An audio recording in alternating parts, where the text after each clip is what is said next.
एखादा स्टार्टअप आहे तर त्याला साधारणतः कितीपर्यंत फंड्स मिळू शकतात? फायनान्शियल वायबिलिटी स्केलेबिलिटी सगळी बरोबर असेल तर त्याला 30 कोटीपर्यंतचा निधी उपलब्ध होऊ शकतो. चीफ मिनिस्टर एम्प्लॉयमेंट जनरेशन प्रोग्राममध्ये बचत गटांसाठी नवीन कॅटेगरी ॲड केलेली आहे. मॅन्युफॅक्चरिंगसाठी 50 लाखापर्यंतच्या प्रकल्पाला आम्ही जवळपास 35% सबसिडी देतो.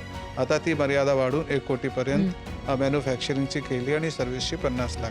आम्ही त्यांना एक्झिबिशनमध्ये पार्टिसिपेट करण्यासाठी प्रोत्साहित करतो. त्याच्यासाठी त्यांना अर्थसहाय्य देतो. तो एक्झिबिशन देशात असेल, राज्यात असेल किंवा बाहेरच्या देशात असेल, तुम्ही अर्ज केल्यापासून मोठे ते मोठा उद्योग 100 दिवसात सुरू करू शकेल.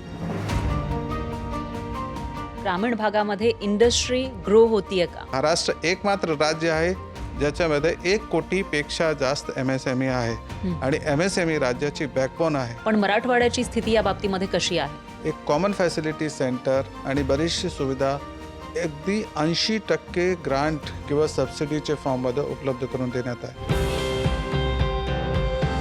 महाराष्ट्रामध्ये सर्व मोठे जे जगातील सर्व मोठे डेटा सेंटर कंपनी आहे ते सध्या इन्व्हेस्टमेंटची प्रक्रियेमध्ये आहे. आणि डेटा सेंटरची आजची जी कॅपॅसिटी आहे त्यापेक्षा ऑलमोस्ट 10 पट कॅपॅसिटी पुढचे 5 वर्षात तयार होईल. महाराष्ट्रामध्ये असे टॉप ग्रोईंग सेक्टर्स कोणते आहेत? जे इमर्जिंग टेक आहे त्यावर गव्हर्नमेंटच्या खूप भर आहे, कारण इमर्जिंग टेक पुढे राज्याची अर्थव्यवस्थेचाही भविष्य ठरवणार आहे, तसेच पूर्ण जगाला दिशा देणार आहे. ॲग्रिकल्चर सेक्टरमध्ये असलेले इन्व्हेस्टमेंटला आपण ॲडिशनल इन्सेंटिव्ह देतो. या योजनांचा लाभ घेण्यासाठी नेमकं काय करायला हवं? उद्योग कसं सुरू करायचे, उद्योगाला कोणते परवानग्या लागतील, त्या परवानग्यासाठी कोणते कागद लागतील, त्यांना एक्सपोर्ट कुठे करता येईल, हा सर्व प्रकारचा मार्गदर्शन त्यांना मैत्री सिंगल विंडो सिस्टममधून देण्यात येतं. सगळ्या योजनांचा लाभ आतापर्यंत आपल्या महाराष्ट्रामध्ये किती उद्योजकांनी घेतलेला आहे? 2030 पूर्वी महाराष्ट्र $1 ट्रिलियन इकॉनॉमी होणार आहे. देशाची स्टार्टअप कॅपिटल महाराष्ट्राला म्हणायला हरकत नाही. नमस्कार, मी फराह खान. तुम्ही बघताय न्यूज 18 मराठी. स्टार्टअप महाराष्ट्र या पॉडकास्टमध्ये आपण महाराष्ट्रातील तरुण तरुणींना त्यांचं अर्थकारण सुधारवण्यासाठी प्रोत्साहित करण्याचा प्रयत्न करत असतो आणि त्यासाठी आपण वेगवेगळ्या क्षेत्रामध्ये युनिक उद्योग करणारे उद्योजक असतील, उद्योजिका असतील, यांच्यासोबत आपण चर्चा करत असतो. त्याचबरोबर जे तज्ज्ञ आहेत त्यांच्यासोबतही चर्चा करतो आणि आजपर्यंत आपण वेगवेगळे बिझनेस कशा पद्धतीनं करता येतील, त्यासाठी नेमकं काय करायला पाहिजे, कोणती स्ट्रॅटेजी फॉलो करायला पाहिजे, या सगळ्यांविषयी बोललो. त्यांना अडचणी कोणत्या येतात याविषयी सुद्धा बोललो.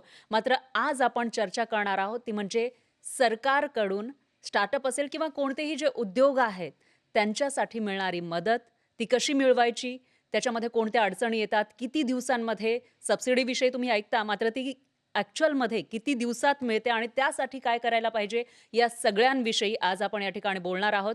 आणि यावर बोलण्यासाठी आपल्यासोबत सिस्टीममध्ये राहून सिस्टीमचं इम्प्लिमेंटेशन करणारी एक व्यक्ती किंवा त्यांच्याच हातामध्ये ही डेव्हलपमेंटची सिस्टीम आहे असं म्हणता येईल, असे डेव्हलपमेंट कमिशनर आणि मैत्रीचे chairman IAS Dipendra Singh Kushwaha sir आपल्या स्टुडिओमध्ये आहेत. सर, आपलं खूप खूप स्वागत. नमस्कार. सर, जसं की मी सांगितलं, जे तरुण तरुणी आहेत त्यांच्या मनामध्ये जे प्रश्न आहेत सबसिडीविषयी असेल किंवा गव्हर्नमेंटच्या हेल्पविषयी, त्याविषयी तर बोलायचंच आहे. मात्र सुरुवातीला मला जाणून घ्यायला आवडेल, महाराष्ट्र जो इंडस्ट्रीयल ग्रोथमध्ये नेहमीच अग्रेसर राहिलेला आहे, सध्याच्या घडीला महाराष्ट्र कुठे आहे, आकडे काय सांगतात?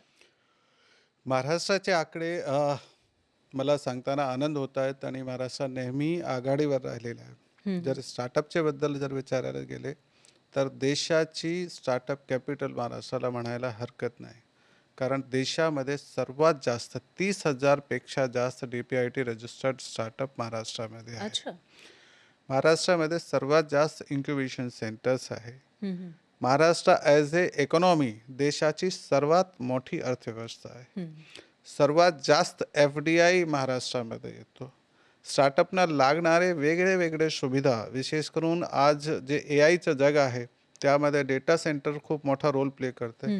देशाची 60% डेटा सेंटर कॅपेबिलिटी महाराष्ट्रामध्ये आहे. आणि जे स्किल्ड वर्कफोर्स लागतो तो सुद्धा महाराष्ट्रामध्ये आहे. म्हणून महाराष्ट्राचे बद्दल जर फॅक्ट सांगायला गेले तर मला वाटते आपला सर्व इंटरव्ह्यू महाराष्ट्र कुठे कुठे पुढे आहे हे सांगण्यामध्ये जाईल. आणि मला याचा अभिमान आहे की महाराष्ट्र स्टार्टअप आणि देशाचं आर्थिक केंद्र आहे आणि इथे स्टार्टअप्सना ग्रो होण्यासाठी खूप चांगले संधी आहे, खूप चांगला इकोसिस्टम वा आहे. छान. सर तुम्ही डेटा सेंटरचा उल्लेख केला आणि नुकतंच केंद्र सरकारनंही काही निर्णय घेतलेले आहेत डेटा सेंटरला बूस्ट करण्यासाठी. महाराष्ट्रामध्ये सध्या तुम्ही म्हणताय की 60% डेटा सेंटर्स आहेत किंवा अजून काही डेटा सेंटर येतील सुद्धा. मग त्यांना या सगळ्यांचा कसा फायदा होऊ शकतो? So Maharashtra data centre capital आहे देशाची, हे मी ऑलरेडी सांगितलं आहे. आणि त्या व्यतिरिक्त आज मोठे स्केलचे जे डेटा सेंटर ज्यांना आपण हायपर स्केलर्स म्हणतो आणि AI जेव्हा जसं जसं वाढते तशी डेटा सेंटरची मागणी वाढते. त्या अनुषंगाने महाराष्ट्रामध्ये जे जगातील सर्व मोठे डेटा सेंटर कंपनी आहे ते सध्या इन्व्हेस्टमेंटची प्रक्रियेमध्ये आहे. अच्छा. आणि डेटा सेंटरची आजची जी कॅपॅसिटी आहे त्यापेक्षा ऑलमोस्ट 10 पट कॅपॅसिटी पुढचे 5 वर्षात तयार होईल. आज आपण 60% आहोत. आम्हाला असे वाटते की आपण एखाद्या वेळेस पुढील 5 वर्षात 75% पर्यंत ओ, जाऊ शकतो. म्हणजे ओव्हरऑल इंडियामध्ये जेवढं आहे त्याच्या 75% डेटा सेंटर महाराष्ट्रात असतील. महाराष्ट्रात असतील आणि त्यातले त्यात मुंबईचे आजूबाजूला जे तलोजा आहे, महापे आहे, या भागामध्ये खूप मोठ्या प्रमाणात डेटा सेंटरचा इन्व्हेस्टमेंट येत आहेत. माननीय मुख्यमंत्री महोदयांनी आत्ता जे मी सांगितलं जगातील सर्व मोठे कंपनी आहे त्यांचं जर सर्व इन्व्हेस्टमेंट जर आपण ग्राह्य धरला तर 6 गीगावॉट एवढी कॅपॅसिटीचे डेटा सेंटर पुढील 5 वर्षात तयार होणार आहे. वा ग्रेट ग्रेट. तुम्ही डेटा सेंटर विषयी या इंडस्ट्रीविषयी सांगितलंय, मात्र महाराष्ट्रामध्ये असे टॉप ग्रोईंग सेक्टर्स कोणते आहेत? महाराष्ट्रात ट्रेडिशनली ऑटोमोबाईल सेक्टर आहे, स्टील इंडस्ट्रीज आहे, सिमेंट आहे, प्लस जेम्स अँड ज्वेलरी आहे, केमिकल्स आहे, ह्या सेक्टरमध्ये नेहमीच पुढे आघाडी राहिले. तर आत्ता जसं मी उदाहरण सांगितलं स्टार्टअपमध्ये आता आपण देशाचं प्रतिनिधित्व करतोय, देशाला लीड करतोय. AI मध्ये आपण पुढे जात आहोत, डेटा सेंटर्समध्ये पुढे जात आहोत आणि semi conductor, fab, electronics, manufacturing आणि सर्क्युलर इकॉनॉमी असे बरेचसे सेक्टर्स आहे. स्पेशली जे इमर्जिंग टेक आहे त्यावर गव्हर्नमेंटच्या खूप भर आहे, कारण इमर्जिंग टेक पुढे राज्याची अर्थव्यवस्थेचाही भविष्य ठरवणार आहेत, तसेच पूर्ण जगाला दिशा देणार आहेत. म्हणून त्याला आत्तापासून आपण पकड घेतली पाहिजे, त्याच्यामध्ये आत्तापासून लीड घेतली पाहिजे. म्हणून त्या सेक्टर्सना प्राधान्य दिलं जात आहे. अच्छा. सर आता तुम्ही मुंबईचा उल्लेख केला. मुंबई ही देशाची आर्थिक राजधानी आहे. मुंबईच्या आजूबाजूला डेटा सेंटर्स आहेत. पण त्याच वेळेला म्हणजे आम्ही पत्रकार जेव्हा बाहेर पडतो त्यावेळेला आम्हाला एक सवय असते ड्रायव्हर लोकांसोबत बोलायची. तेव्हा मग ड्रायव्हरला बोलल्यानंतर ते म्हणतात की मॅडम आप इतना डेवलपमेंट बोलते हो लेकिन बस ये मुंबई पुणे ये कुछ सिटीज छोड़ दो उसके बाद में डेवलपमेंट नहीं है. मग तेव्हा आम्हाला थोडासा विचार करावा लागतो. मग हे जे ग्रामीण भाग आहे महाराष्ट्राचा किंवा ह्या 4-5 सिटीज सोडल्या तर त्या व्यतिरिक्त ग्रामीण भागामध्ये इंडस्ट्री ग्रो होतीये का? मला आनंद आहे की तुम्ही हा प्रश्न विचारला, कारण आता राज्याचं धोरण असं आहे की राज्यामध्ये संतुलित विकास व्हायला हवा. मुंबई पुढे आघाडीवर राहणारच आहे, कारण हे ट्रेडिशनली खूप पुढे राहिले, देशाचंही प्रतिनिधित्व करते. मुंबई देशाची आर्थिक राजधानी, राज्याची नव्हे फक्त देशाची पण राजधानी आहे. हो. आता टियर 2 आणि टियर 3 सिटीवर खूप फोकस आहे. त्यांना पुढे आणण्यासाठी धोरणामध्ये विशेष प्रोव्हिजन केले गेले आहेत की तिथे जर एखादी इन्व्हेस्टमेंट आला, तिथून जर एखादी उद्योजक पुढे आला तर त्यांना ॲडिशनल इन्सेंटिव्स आणि ॲडिशनल सपोर्ट राज्य शासन प्रोव्हाइड करेल. अच्छा. आणि मी आवर्जून सांगतो की आता गडचिरोली जिल्हा जो आपला नक्षलवाद अफेक्टेड जिल्हा मानला जात होता, आता तो गडचिरोली जिल्हा देशाची नवी स्टील सिटी म्हणून पुढे येत आहेत. देशामधला सर्वात जास्त इन्व्हेस्टमेंट स्टील प्रोडक्शनमध्ये आता पुढचे 3 वर्षामध्ये गडचिरोली आणि चंद्रपूर जिल्ह्यामध्ये होणार आहेत. तसेच राज्याचे इतर जिल्हे आहे त्यांनाही आपण प्राधान्य देतोय. 1 डिस्ट्रिक्ट 1 प्रॉडक्टची स्कीम आहे.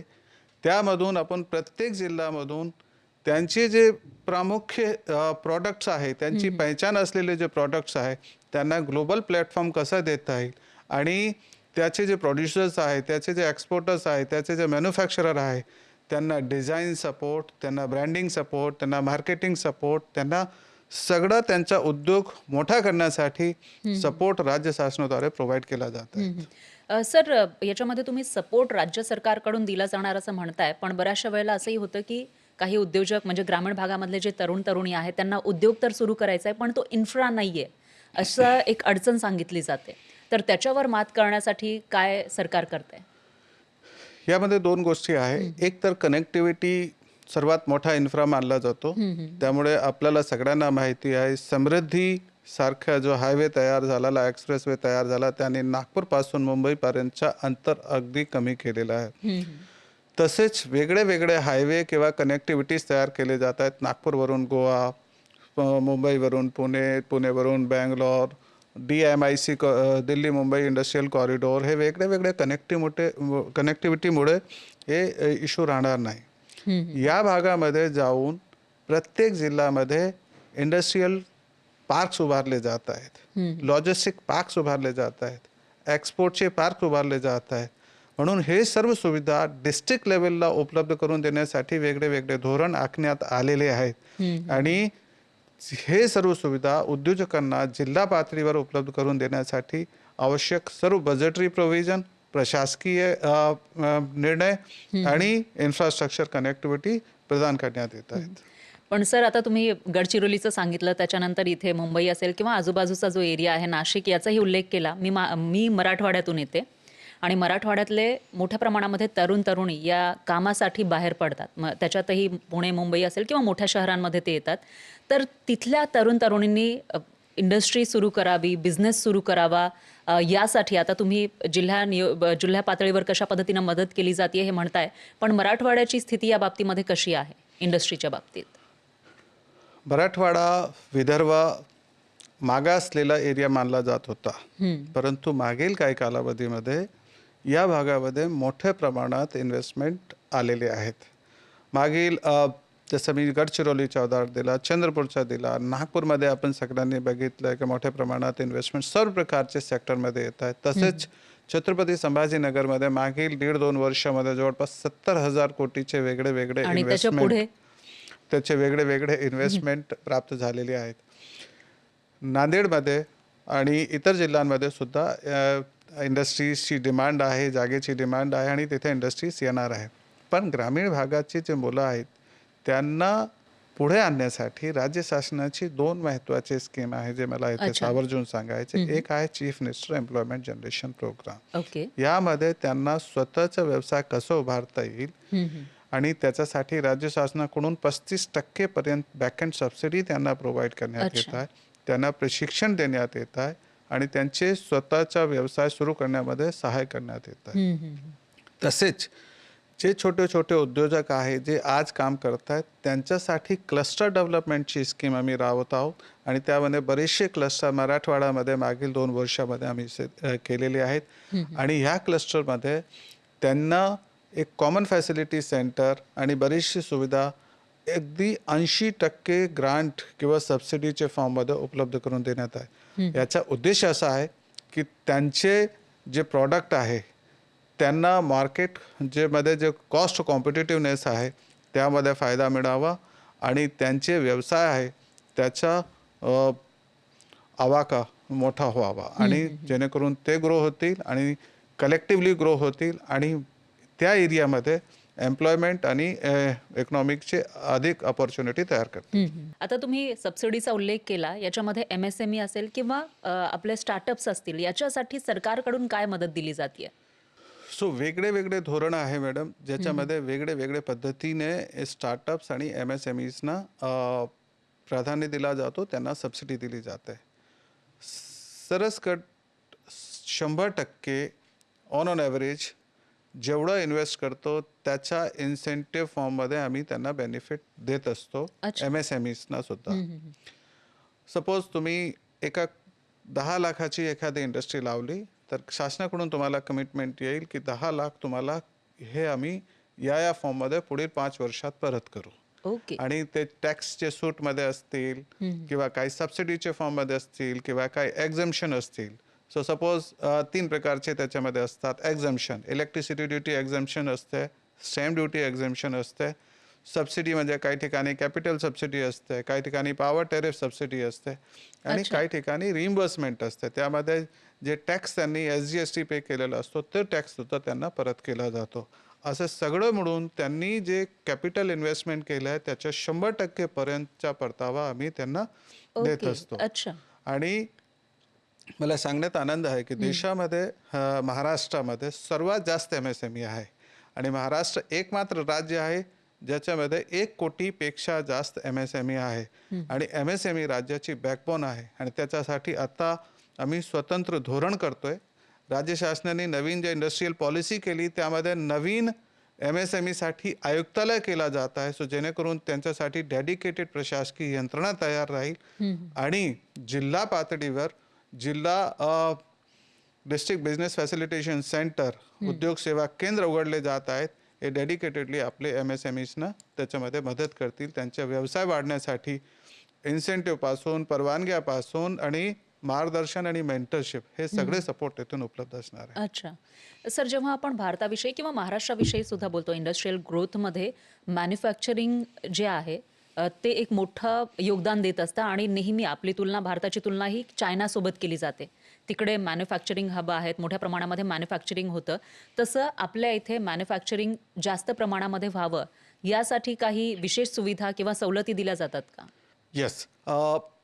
2 गोष्टी सांगतो. एक तर विशेष करून आपले महाराष्ट्रामध्ये वेगळे वेगळे सेक्टर्समध्ये त्यांना एक इकोसिस्टम देण्यासाठी इंडस्ट्रियल पार्क तयार करण्यात आलेले आहेत. त्याच्यामध्ये MIDCने आतापर्यंत जवळपास 300 पार्कपेक्षा जास्त तयार केलेले आहेत आणि त्यामध्ये जवळपास 2.5 लाख एकर जमीन वर इंडस्ट्री डेव्हलप झालेली आहे. अच्छा, म्हणजे ज्या ज्या ठिकाणी MIDC आहे तिथे. येस. तसेच नवीन धोरणामध्ये आम्ही सेक्टोरल पार्क्स ची संकल्पना मांडलेली आहे. त्यामध्ये सपोज इलेक्ट्रॉनिक्स सेक्टरसाठी डेडिकेटेड पार्क्स असेल, जसं आपण चायनाचा एक्झाम्पल दिला. त्यामध्ये लॉजिस्टिक्सचे वेगळे पार्क असतील, त्याच्यामध्ये ऑटोमोबाईल सेक्टरचे वेगळे पार्क असतील, डेटा सेंटरचे वेगळे पार्क्स असतील. सो असे सेक्टोरल पार्कसुद्धा आपण तयार करतो. सो जेणेकरून त्या सेक्टरचा इकोसिस्टम तिथे उपलब्ध राहील. आता या पार्क्सच्या माध्यमानं त्यांना वेगळे वेगळे सुविधा आणि वेगळे वेगळे सपोर्ट आणि फॅसिलिटी त्यांना उपलब्ध होईल असं मला वाटतं. ओके. आणि याच्यामध्येच आपण जेव्हा गावखेड्यांचा विकास म्हणतो किंवा त्या ठिकाणी इंडस्ट्री यायला पाहिजे म्हणतो, त्यावेळेला तिथं सपोर्टिव्ह इंडस्ट्री ही ॲग्रिकल्चर बेस्ड असू शकते. मग त्याच्यासाठी काही विशेष सवलती दिल्या जात आहेत ॲग्रिकल्चरवर बेस्ड असलेल्या इंडस्ट्रीज उभारण्यासाठी?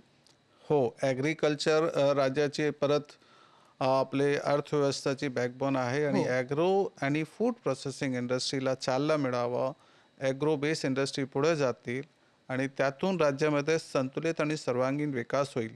सो या अनुषंगाने ॲग्रिकल्चर सेक्टरमध्ये असलेले इन्व्हेस्टमेंटला आपण ॲडिशनल इन्सेंटिव्ह देतो. ओके. तो ॲडिशनल इन्सेंटिव्ह जसं जसं आपण ग्रामीण भागात जातो तसं तसं अजून जास्त होतो. So agriculture is our priority. मग त्यांना ॲडिशनल इन्सेंटिव्ह आणि ॲडिशनल सपोर्ट आपण compare to any other sector जास्त देत असतो. अच्छा.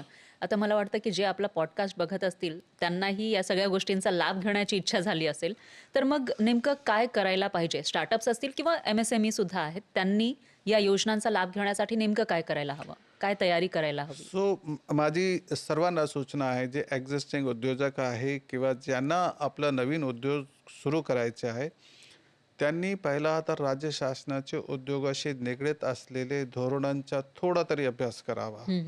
दुसरा, आपला जो मैत्री पोर्टल आहे, सिंगल विंडो सिस्टम आहे, त्याच्यावर त्यांनी जे काही उद्योग सुरू करायचे त्याचा अर्ज करावा आणि कोणत्याही इतर ठिकाणी त्यांना जाण्याची गरज नाही. तिथे सर्व प्रकारच्या मार्गदर्शन की उद्योग कसा सुरू करायचे, उद्योगाला कोणते परवानग्या लागतील, त्या परवानग्यासाठी कोणते कागद लागतील, त्याला किती दिवस लागतील, शासनाकडून त्यांना काय अनुदान मिळणार आहेत आणि त्यांचा मार्केट कुठे उपलब्ध आहे, त्यांना एक्सपोर्ट कुठे करता येईल, हा सर्व प्रकारचा मार्गदर्शन त्यांना मैत्री सिंगल विंडो सिस्टममधून देण्यात येतं. हे सिंगल विंडो सिस्टम विषयी मला बोलायचं होतं एक म्हणजे मराठीमध्ये, आणि त्यातही ग्रामीण भागामध्ये एक म्हण आहे, सरकारी काम 10 महिने थांब किंवा काहीतरी असं एक म्हटलं जातं. 6 महिने थांब. तर त्याच्यामध्ये आता हे जे सिंगल विंडोच्या माध्यमातून किती कालावधीमध्ये ही कामं होऊ शकतात? सो सिंगल विंडो सिस्टम 2023 मध्ये राज्य शासनाने कायदा पारित केला आणि ह्या कायद्यामध्ये राज्य शासनाने हमी दिली की जे काही सर्व्हिसेस इंडस्ट्रीला लागणार आहेत त्यांना एक विहित कालमर्यादा असेल. अच्छा. आता वेगळे वेगळे सेक्टरमध्ये वेगळे वेगळे उद्योगसाठी नंबर ऑफ परमिशनची संख्या वेगळी वेगळी आहे हं. आणि त्या प्रत्येक परमिशनला लागणारा कालावधी जवळपास तो पण वेगळा आहे. सपोज एन ए परमिशन लागेल तर त्याला 15 दिवस किंवा आपल्याला एन्व्हायरमेंटच्या क्लिअरन्स लागेल त्याला महिनाभर, असे वेगळे वेगळे परमिशन लागतात. पण आम्ही माननीय मुख्यमंत्री महोदयांच्या निर्देशानुसार असा प्रयत्न करतोय की हे सगळे परवानग्या तुम्ही अर्ज केल्यापासून मोठे ते मोठा उद्योग 100 दिवसात हे आपले सर्व म्हणजे 3 महिने परवानग्या 10 घेऊन दिवस. उद्योग सुरू करू शकेल. अशा पद्धतीचे आम्ही 100 रिफॉर्म्स माननीय मुख्यमंत्री महोदयांच्या निर्देशानुसार करतोय आणि पुढील येणाऱ्या कालावधीमध्ये हे 100 दिवसात सर्व परवानग्या आपल्याला भेटतील. पण सध्या सुद्धा आपण अर्ज केला की तो अर्ज मैत्रीद्वारे संबंधित यंत्रणाकडे एक कालावधी त्यांना दिलेली कालावधीसाठी त्यांच्याकडे उपलब्ध असतो आणि ती कालमर्यादामध्ये त्यांनी तो अर्ज डिसाईड केला नाही तर तो मैत्रीमध्ये एम्पॉवर कमिटीकडे तो विषय येतो, आपोआप येतो. तो कोणीही फाईल मूव्ह करायची गरज नाही आणि त्यांना सुद्धा एक कालमर्यादा असते आणि त्या कालमर्यादामध्ये एम्पॉवर कमिटी निर्णय देते. सो मोस्टली आता सुद्धा कोणतीही परमिशन 30 ते 60 दिवसाचे पुढे जात नाही. पण सगळे परमिशन जरी आपण मिळवायचे झाले तरी जवळपास 3 महिन्यामध्ये मोठे उद्योग, 4 महिन्यामध्ये मोठे उद्योगसाठी सर परमिशन आणि छोटे उद्योग जे असतील ज्यांना 2-4 परवानग्या लागतात ते 30-1 दिवसामध्ये सर्व परवानग्या त्यांना मिळू शकतात. ओके. म्हणजे ते बंधनकारक असेल 100 दिवसांच्या आतमध्ये देणं? कायदा तसंच म्हणतो. हां, हां. कायदा असंच म्हणतो की ज्या परवानगीसाठी अर्ज केला त्याच्यावर निर्णय घेणे तुम्ही तेवढे दिवसात बंधनकारक आहे. नाही घेतल्यास त्या सक्षम प्राधिकारीचा अधिकार संपतो आणि मग एम्पॉवर कमिटी करते आणि हे 100 दिवसात हे सर्व परवानग्या द्यायचे दॅट विल डिपेंड की तुम्ही अर्ज पूर्णपणे भरला पाहिजे. जर बरेचसे ठिकाणी हाच एक प्रश्न माझा होता की मग अर्ज भरताना नेमक्या कोणत्या चुका केल्या जातात साधारणतः? कारण बऱ्याचशा लोकांचे रिजेक्ट सुद्धा होतात. बरेचशा ठिकाणी 2 प्रकारचे अडचणी असतात अर्ज भरताना. एक तर वेगळे वेगळे पोर्टलवर जाऊन वेगळे वेगळे अर्ज भरावे लागत होते. त्यामुळे त्यांना इन्फॉर्मेशनमध्ये डिस्क्रिपन्सी खूप येत होती. आता आपण ते एक पोर्टल केलेलं आहे. ओके. तरीही आजही बरेचसे असे डॉक्युमेंट त्यांना लागतात की ते सगळे गोळा करावे लागतात. तर डॉक्युमेंट्स गोळा करण्यामध्ये त्यांचा खूप वेळ जातो. तर आम्ही जे काम करतोय ते timeline reduction, number of documents जे पाहिजे त्याच्या संख्या कमी करणे, नंबर ऑफ स्टेप्स जे फॉलो करायचे असतात परवानग्यासाठी त्यांची संख्या कमी करणे, अच्छा. हे सगळे कमी करून मग सर्व सुविधा ऑनलाईन उपलब्ध करून देणे जेणेकरून घरी बसूनच तुम्हाला अर्ज करता येईल, घरी बसूनच त्याची फी भरता येईल, घरी बसूनच तुम्हाला तो सर्टिफिकेट मिळवता येईल आणि तो व्हेरीफाय सुद्धा करता येईल हे बरोबर आहे किंवा नाही. ओके. हे छान होईल. मग हे किती दिवसांमध्ये होईल सगळी प्रोसेस? हे ऑलमोस्ट चालू आहे. But ease of doing business अशी प्रक्रिया आहे जे कंटिन्युअस सतत चालू राहील. आज जे आम्ही काल जे रिफॉर्म केले ते आज कमी वाटायला लागले, आज जे आम्ही करणार ते एखाद्या वेळेस उद्या कमी वाटायला लागतील. सो परंतु हे जे 100 रिफॉर्म्स आहे मोस्ट लाईकली जून पर्यंत कम्प्लीट आणि होतील. हे पण सगळं आपला सिंगल विंडो आज चालू आहे त्याच्यावर 145 सर्व्हिसेस जे G2B आहे ते ऑनलाईन फुली अवेलेबल आहे आणि त्याच्यामध्ये 15 विभागाचे सर्व्हिसेस अवेलेबल आहे. पण सर एक प्रश्न हाही उभा होतो की म्हणजे ऑनलाईन या सगळ्या सुविधा देतात पण गव्हर्नमेंटच्या वेबसाईट बऱ्याचशा वेळेला हँग होतात. मग त्याच्यामध्ये लवकरात लवकर अपलोड करणंच होत नाही. तर त्याच्यासाठी काही सोल्युशन आहे का? मला मी खूप कॉन्फिडेंटली सांगू शकतो की मला आपला जो मैत्री पोर्टल आहे ते 2023 फेब्रुवारी 2025 मध्ये आपण लॉन्च केला. तेव्हापासून एकही दिवस पोर्टल बंद आहे किंवा मला अर्ज भरता आला नाही किंवा तिथे तांत्रिक अडचण आहे अशी कोणतीही तक्रार प्राप्त झालेली नाही. ओके. कारण आपण पोर्टलचे मागे खूप एफर्ट्स लावले आणि हा आपल्यासाठी खूप महत्त्वाचा पोर्टल आहे आणि त्याला आपण दिवसादिवस अपडेट करतोय. त्याचा एक नवीन फीचर आता आपण ॲड केला आहे. त्याला AI चॅटबॉट दिला आहे. त्या चॅटबॉटला आपण इंडस्ट्री रिलेटेड कोणतीही माहिती निसंकोच विचारा. बरेचदा आपले जे नवीन उद्योजक असतात त्यांना माहिती नसते. समोर असलेले माणसासमोर त्यांना बोलायला थोडासा हेजिटेशन वाटतो. म्हणून आम्ही चॅटबॉट अवतार तयार केलाय. सो त्याच्याशी ते कोणताही प्रश्न बेझिझक विचारू शकतील. त्यांना कोणी जज करतोय हे सुद्धा भीती त्यांना नसणार आहे. मग आता या सगळ्या योजनांचा लाभ आतापर्यंत आपल्या महाराष्ट्रामध्ये किती उद्योजकांनी घेतलेला आहे? मॅडम यामध्ये वेगळे वेगळे स्कीम्स आहे. जर ही संख्या मोजायला गेले तर लाखोंमध्ये जाईल. अच्छा. की जसं आपलं CMEGP chief minister employment generation programme मागचे 3 वर्षामध्ये जवळपास 50,000 पेक्षा जास्त लोकांनी लाभ घेतलेला आहे. ओके. 57,000 एक्झॅक्ट फिगर आहे. ह्या वर्षीचे जर ॲड केले तर जवळपास 72,000 पर्यंत जाईल. क्लस्टरमध्ये जवळपास आपले 101 क्लस्टर मागील 3 वर्षामध्ये आपण केलेले आहेत. त्यातून जवळपास 2,000 एक्झिस्टिंग इंडस्ट्रियलिस्टनं त्याचा बेनिफिट झाला असेल. PSI मध्ये आपले जवळपास 5 ते 6,000 बेनिफिशरीज आहे. अशी संख्या वेगळी वेगळी स्कीम वेगळी वेगळी पॉलिसीमध्ये आहे की ज्याचा बेनिफिट ह्या लोकांना होत आहेत. ओके. अच्छा. पण सर त्याच वेळेला असंही होतं की डेटा सांगतो, जे सर्वेज आहेत ते सांगतात बरेचसे उद्योग सुरू होतात पण ते सस्टेन करू शकत नाही. ते फेल होतात. मग त्याच्यामध्ये स्टार्टअप सुद्धा 90% फेल होतात असं सर्वेज सांगतात. मग यामागे नेमकं काय कारण असेल? तुम्हाला काय वाटतं? स्टार्टअप्स हा तसंही आपण स्टार्टअप इज इनोव्हेशन आणि इनोव्हेशन आपण देशामध्ये सगळे लोक मिळून करतायत. हो. त्या इनोव्हेशन आपला मार्केट रिलेव्हंट असायला पाहिजे. तो इनोव्हेशन आपला स्केलेबल असायला पाहिजे. तो इनोव्हेशन आपला कॉस्ट आणि कॉम्पिटिटिव्ह किंवा मार्केटमध्ये ते फायनान्शियली व्हायबल असायला पाहिजे. हे सगळे गोष्टी आपण सुरुवातीला जर अभ्यास करून केले तर फेल होण्याचे चान्सेस कमी होतात. अदरवाईज आपण इनोव्हेशन करू परंतु तो प्रॉडक्ट मार्केटमध्ये दुसऱ्याने तयार केला असेल किंवा तसा प्रॉडक्टची मार्केटमध्ये त्याची एवढ्या मोठ्या प्रमाणात गरज नसेल आणि त्याचा वापर तेवढ्या कॉस्टमध्ये लोकांना परवडत नसेल तर असे बरेचसे कारण असतात. एक अजून महत्त्वाचं कारण आहे की जे इनोव्हेटर असतात ते खूप क्रिएटिव्ह असतात. दे आर ब्रिलियंट माइंड्स आणि ते नवीन नवीन प्रॉडक्ट तयार करू शकतात. अच्छा. पण त्यांच्याकडे बिझनेस ॲबिलिटी नसते. ओके. ज्यांच्याकडे बिझनेस ॲबिलिटी आहे त्यांच्याकडे बरेचदा इनोव्हेटिव्ह किंवा क्रिएटिव्हिटी नसते. आयडियाज नसतात. ह्या ज्यांच्याकडे दोघे आहेत त्यांच्याकडे फंड्सची बरेचदा अडचण असते. तर ज्यावेळी हे तिन्ही गोष्टी एकत्र येतात त्यावेळी तो स्टार्टअप पुढे जातो. किंवा जे लोक या स्टार्टअप्स ज्यांचे आयडियाज आहे ते ह्या गोष्टीमध्ये बाकीच्या लोकांना सामावून घेतात त्यावेळी ते पुढे जातात. So there are multiple reasons की ज्याच्यामुळे स्टार्टअप फेल होतात. पण त्याच्यापेक्षा जास्त आता आपल्याला असे आपण कारण तयार करतोय की स्टार्टअप फेल होण्याचं प्रमाण कमी होईल, सक्सेस होण्याचं प्रमाण वाढेल. त्यांना लागणारी सर्व गोष्टी access to market, access to technology, access to resources हे सगळं आपण प्रोव्हाइड करण्याचा प्रयत्न करत आहोत. ॲक्सेस टू मार्केट कसं प्रोव्हाइड करणार? ॲक्सेस टू मार्केटमध्ये मॅडम आम्ही त्यांच्यासाठी वेगळे वेगळे प्लॅटफॉर्म आहे ते तयार करतोय. ओके. त्यासोबत त्या मार्केटमध्ये जे तज्ज्ञ आहे स्पेशली द इंडस्ट्री असोसिएशन आहे, ग्लोबल प्लॅटफॉर्म्स आहे आणि विशेष करून त्यांना जगामध्ये काय चाललेलं आहे, वेगळे वेगळे राज्यांमध्ये काय चाललं आहे, त्या सेक्टरमध्ये काय चाललं आहे याचा एक्सपोजर घेण्यासाठी आम्ही त्यांना एक्झिबिशनमध्ये पार्टिसिपेट करण्यासाठी प्रोत्साहित करतो. त्याच्यासाठी त्यांना अर्थसहाय्य देतो.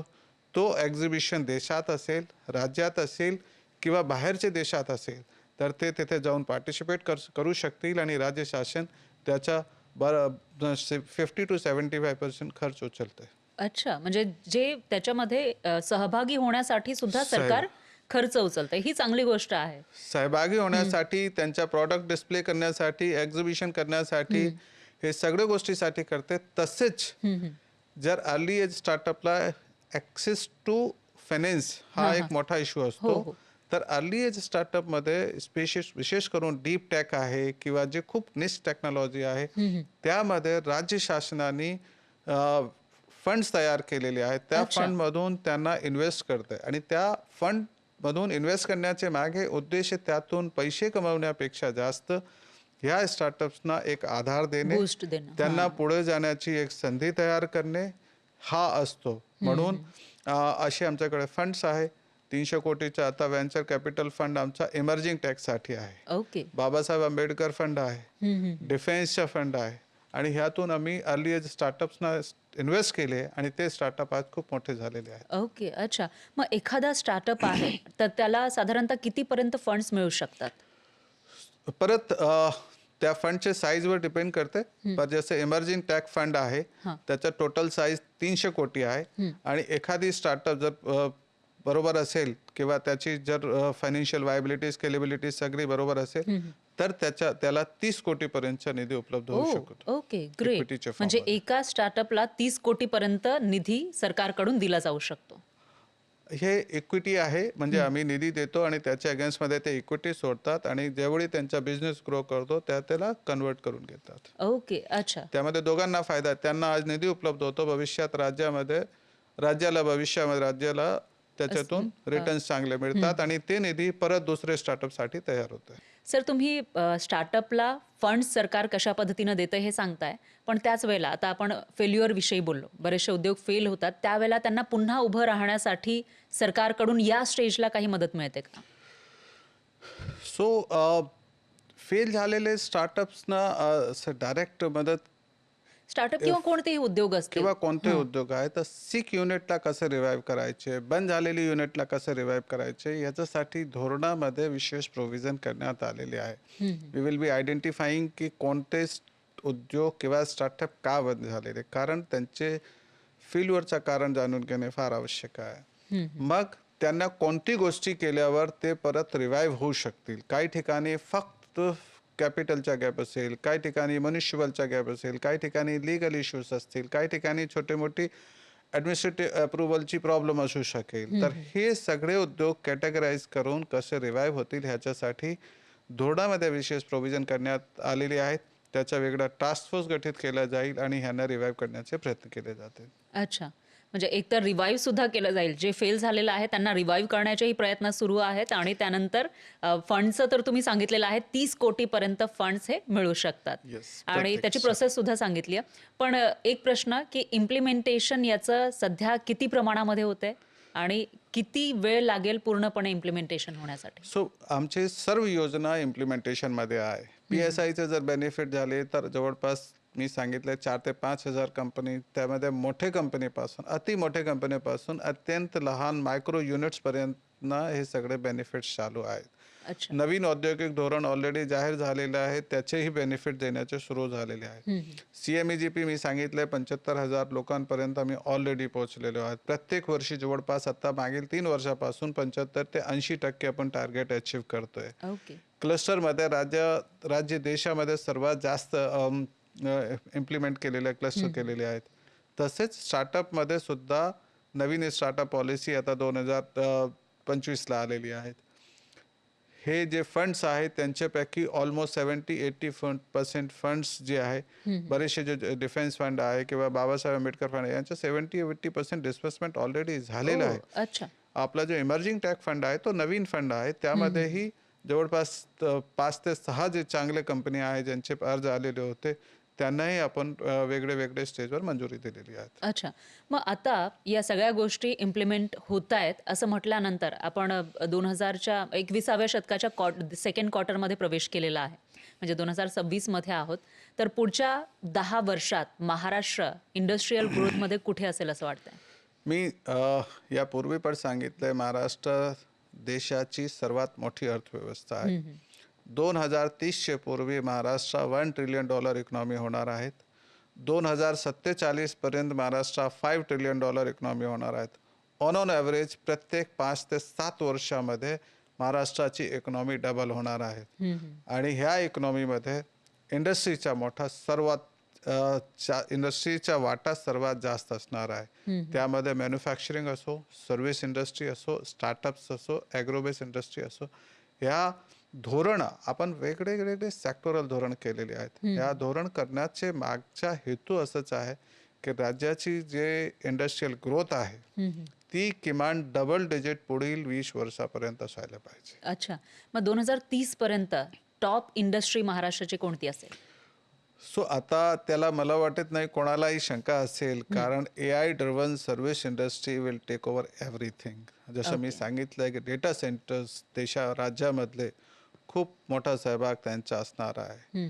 आणि ए आयशी निगडीत असलेले जे सेक्टर्स आहे किंवा आता ए आय तर प्रत्येक सेक्टरला असणार आहे, ॲग्रिकल्चर असो, ऑटोमोबाईल असो, मॅन्युफॅक्चरिंग असो, सर्व्हिस असो, बट हा मॅन्युफॅक्चरिंग मध्ये semi conductors will play very crucial role, solar cell manufacturing will play very crucial role. Okay. महाराष्ट्रात तसं व्हर्सेटाईल स्टेट आहे. एका पर्टिक्युलर सेक्टरपेक्षा 5-6 मेजर सेक्टर असतील ज्याच्या कॉन्ट्रीब्युशन महाराष्ट्र राज्याची इकॉनॉमीमध्ये खूप मोठा असणार आहे. आता एक शेवटचा प्रश्न, म्हणजे आपला हा पॉडकास्ट बघत असतील बरेचसे लोक आणि त्यांच्याकडे आयडिया असेल, त्याच्यानंतर अजून एक बूस्ट मिळाला असेल, प्रेरणा मिळाली असेल की आपणही एखादा व्यवसाय सुरू करावा, तर अशा तरुणींनी काय करायला पाहिजे? आणि दुसरं म्हणजे आता तुम्ही या ज्या सुविधांविषयी बोललात, फंड्सविषयी बोललात, हे सामान्य जे तरुणी आहेत त्यांना मिळू शकतात का? हे राज्य शासनाचे सर्व धोरण, ह्या राज्याचे सर्व तरुणींना केंद्रात ठेवून तयार गेलेले आहेत आणि हे सर्व बेनिफिट्स आम्ही त्यांना देण्यासाठी कटिबद्ध आहोत आणि प्रयत्नशील आहोत. त्यांनी फक्त पुढे यायचे, धोरणाचा थोडाफार अभ्यास करायचे आणि तेही नसेल तर मैत्री पोर्टलला व्हिजिट द्यायचे. त्यांची जी काही क्वेरी असेल ती मैत्री पोर्टलला टाकायचे. त्या योजनेचे बद्दल असेल, त्यांचे एंटायटलमेंट किंवा बेनिफिट्सच्या अनुषंगाने असतील, अर्ज कसं करायचे असतील याच्याबद्दल असतील, कोणता व्यवसाय सुरू करावा याच्याबद्दल असतील, हे सगळे सुविधा आम्ही मैत्री पोर्टलवर उपलब्ध करून देत आहोत. चालू असलेली उद्योजकांची तक्रार असेल ती सुद्धा आम्ही त्याच्यावर सोडवतो आणि ती सुद्धा कालबद्ध पद्धतीमध्ये सोडवतोय.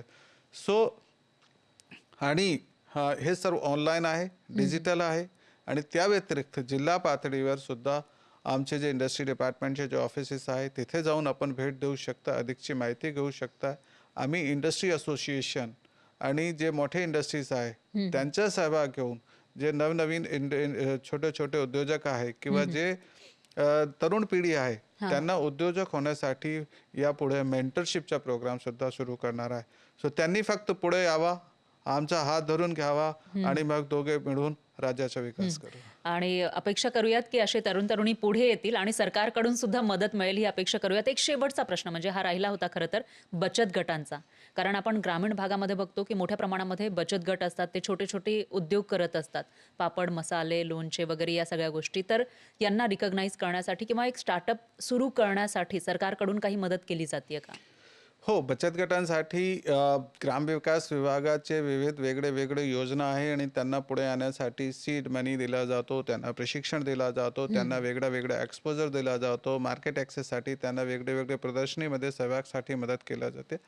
पण आपण चीफ मिनिस्टर एम्प्लॉयमेंट जनरेशन प्रोग्राममध्ये बचत गटांसाठी नवीन कॅटेगरी ॲड केलेली आहे आणि त्यांना चीफ मिनिस्टर एम्प्लॉयमेंट जनरेशन प्रोग्राममध्ये कोणतेही तरुण बेरोजगार युवक युवतींना त्यांचा व्यवसाय सुरू करायचे असेल तर मॅन्युफॅक्चरिंगसाठी 50 लाखापर्यंतच्या प्रकल्पाला आम्ही जवळपास 35% सबसिडी देतो आणि 20 लाखापर्यंतचे सर्व्हिस इंडस्ट्रीचे जे प्रॉडक्ट प्रपोजल असतील त्यांना सबसिडी देतो.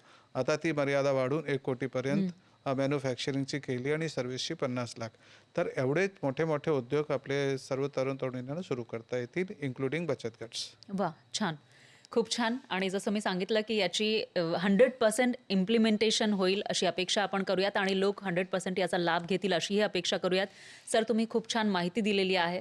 जे प्रश्न लोकांच्या मनामध्ये आहेत त्याची उत्तरं दिली, त्याबद्दल खूप खूप धन्यवाद. Thank you so much. मलाही आशा आहे की आम्ही दिलेली माहितीचा फायदा आपले महाराष्ट्राचे सर्व लोकांना होईल आणि जिथे आम्ही कमी पडतो त्यांनी येऊन पुढे आम्हाला सांगावं, आम्ही त्याच्यामध्ये अजून चांगली सुधारणा करू आणि जशी त्यांची अपेक्षा आहे तशी सर्व्हिस देण्याचा प्रयत्न करू. Thank you sir, thank you so much. आणि यासोबतच आजच्या आपल्या या पॉडकास्टमध्ये वेळ झाली आहे इथेच थांबण्याची. पुन्हा भेटूयात. तोपर्यंत तुम्ही बघत राहा न्यूज 18 मराठी.